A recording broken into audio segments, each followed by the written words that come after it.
ইতিমধ্যে আপোনালোকে গম পাইছে যিহেতু যোৱা সপ্তাহত যেটো আমি এটা মিয়া খেদা এটা আমি অভিযান কৰিছিলোঁ য'ত গোলাঘাটৰ বিভিন্ন জেগাত 1 নং ৰেল গেট হওক 2 নং ৰেল গেট হওক 3 নং ৰেল গেট হওক আজি আৰু উদয়নগৰ যেটো আমি দেখা পাইছিলোঁ আৰু আমি তাত গৈ পিনি দেখা পাইছোঁ যে যি ৰেলৱে মাটি আছে আমাৰ যি গোলাঘাটৰ ৰেল ষ্টেচনৰ কাষতে লাগি থকা যি ৰেলৱে মাটি আছে উদয়নগৰ হওক 1 নং ৰেল গেট 2 নং ৰেল গেট তাত আমি দেখিবলৈ পাইছোঁ যে এই ৰেলৱে মাটিবিলাক কব্জা কৰি পিনি একাংশ ভূমাফিয়াই তাত ঘৰ বনাই ভাড়াঘৰ দি আহিছে আৰু যিসকলক ভাড়াঘৰ দিছে সেইসকল সন্দেহযুক্ত নাগৰিক হয় আৰু এই সন্দেহযুক্ত নাগৰিকসকলক আমি যেহেতু ভাড়াঘৰ মালিকসকলক আমি কথা পাতিছিলোঁ আৰু তেখেতসকলক আমি কৈছিলোঁ অতি শীঘ্ৰে 3 দিনৰ ভিতৰত তেখেতসকল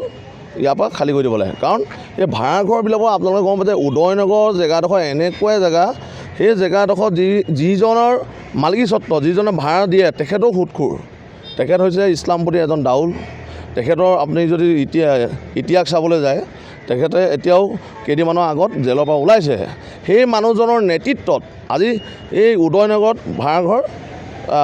বনাই তেখেতসকলে সন্দেহযুক্ত নাগৰিকবিলাকক ভাড়াঘৰ দি আহিছে আৰু এই ভাড়াঘৰত থকা মানুহবিলাকে কি কৰিছে গম পায় তাত যিসকল মানুহ আছে ড্ৰাগছৰ বেপাৰ নাৰীৰ লগত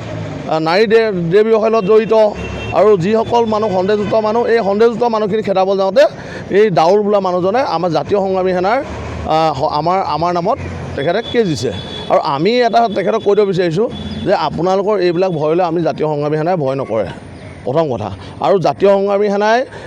আমি যেতিয়া সংগঠন কৰিবলৈ আহিছোঁ আমি ঘৰত কৈ থৈ আহোঁ এটা ভৰি আমাৰ ঘৰত আৰু এটা ভৰি সদায় জেলত বুলি আমি ভাবি আহোঁ কাৰণ কোনটো সময়ত কেতিয়া কি হ'ব আমি নিজেই গম নাপাওঁ আৰু তেখেতক আমি সকীয়াই দিব লৈছোঁ যে আপুনি অনতি পলমে এই উদয়নগৰ জেগাডোখৰ খালী কৰক নহ'লে আমি নিজাববীয়াকৈ আমি উচ্ছেদ কৰিবলৈ আমি বাধ্য হ'ম আৰু গোলাঘাট প্ৰশাসন আৰু ৰেল বিভাগক আমি এটা আহ্বান জনাইছোঁ আৰু এটা দাবী জনাইছোঁ যাতে এই যিবিলাক ৰেল লাইনৰ কাষত যিবিলাক মাটি আছে এই জৰীপ কৰি এই মানুহখিনি তাৰপৰা উঠোৱা ব্যৱস্থা কৰক আৰু মাটিবিলাক উচ্ছেদ কৰক আৰু দখল যিবিলাক কৰি আছে সেই মাটিবিলাক উচ্ছেদ কৰি আৰু এই মালিক যিবিলাক এইবিলাক আইনৰ আওঁতলৈ আনি তেখেতসকলক দৃষ্টান্তমূলক শাস্তি দিয়ক মানে আজি আমি কেইবাদিন ধৰি আপোনাৰ মিয়া খেদোৱাৰ সংগ্ৰামত আমি লাগি আছোঁ নানান ঠাইৰ পৰা আপোনাৰ মিয়া খেদোৱা অভিযানত আমি সফলো হৈছোঁ আৰু আজি কেইদিনমানৰ আগতে আমাৰ উদয়নগৰৰ ষ্টেচনৰ যি সমীপত মানে আপোনাৰ দাৰুল নামৰ যিজন ব্যক্তিৰ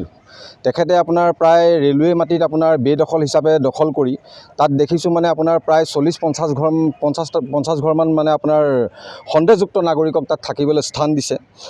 তাতে আমি তেখেতক ৱাৰ্ণিং দিছিলোঁ তেখেতক কৈছিলোঁ আৰু তেখেতক আমি আপোনালোকৰ সংবাদ মাধ্যমৰ যোগেদি আমি সকীয়াই দিব বিচাৰোঁ যে তেখেতে মানে অতি শীঘ্ৰেই সেই মানুহখিনিক কিন্তু ইয়াৰ পৰা পঠোৱাৰ তেখেতে ব্যৱস্থা কৰক অন্যথা কিন্তু আমি তেখেতৰ ওপৰত আমি আইনগতভাৱে হওক আৰু আমাৰ সংগ্ৰামী সেনাৰ ফালৰ পৰা হওক আমি তেখেতৰ ওপৰত মানে ব্যৱস্থা ল'বলৈ আমি বাধ্য হ'ম তাৰ মানে হেৰিলৈ আৰু এষাৰ মই কথা ক'বলৈ বিচাৰোঁ ইয়াত আমি দেখিছোঁ এই মিয়া খেদোৱা যি উচ্ছেদ অভিযান মানে উচ্ছেদ হৈ আছে চাৰিওফালে আমাৰ অসমৰ চাৰিওফালে যি ধৰণে হৈ আছে যি ধৰণে আমাৰ অসমৰ মাননীয় মুখ্যমন্ত্ৰী হিমন্ত বিশ্ব শৰ্মা ডাঙৰীয়াই যি ধৰণে আপোনাৰ এই কামত তেখেতে মানে লাগি আছে আৰু আপোনাৰ যি ধৰণে তেওঁ সততাৰে নিজৰ প্ৰাণৰ চিন্তা নকৰি তেখেতে নিজৰ গাদীৰ চিন্তা নকৰি নিজৰ ক্ষমতাৰ চিন্তা নকৰি যি ধৰণে তেখেতে মানে সততাৰে এই কামত যি ধৰণে আমাৰ অসমবাসী আমাৰ জাতীয় মানে অসমীয়া জাতিটোৰ কাৰণে তেখেতে যি ধৰণে আমাৰ এই কামত মানে তেখেতে হাতে কামে লাগি আছে আৰু আমাৰ গোলাঘাটৰ যিহেতু আপোনাৰ আমাৰ বিধায়ক আপোনাৰ খুমটাই বিধায়ক মৃণাল শইকীয়া ডাঙৰীয়াকো আমি দেখিছোঁ এই সংক্ৰান্তত তেখেতেও বহুতখিনি মানে আমাৰ মানে ল'ৰাবোৰক তেখেতে মানে উৎসাহ দিছে যে আমাৰ জাতিটোক মানে বচাবলৈ কাৰণে যি ধৰণে আমাৰ মিয়াৰ এই সংগ্ৰামত তেখেতে যি ধৰণে আমাক সহায় সহযোগ কৰিছে আৰু আমাৰ সৰুপুতাৰ সমষ্টিৰ বিধায়ক বিশ্বজিৎ ফুকন ডাঙৰীয়া তেখেতকো দেখিবলৈ পাইছোঁ তেখেতেও এই সংক্ৰান্তত তেখেতেও বহুত জেগাত আপোনাৰ তেখেতকো মাত মতা আমি দেখিবলৈ পাইছোঁ কিন্তু আমি এটা মানে অলপ মনত দুখ এটা আমি প্ৰকাশ কৰিবলৈ বিচাৰিছোঁ আপোনালোকৰ যোগেদি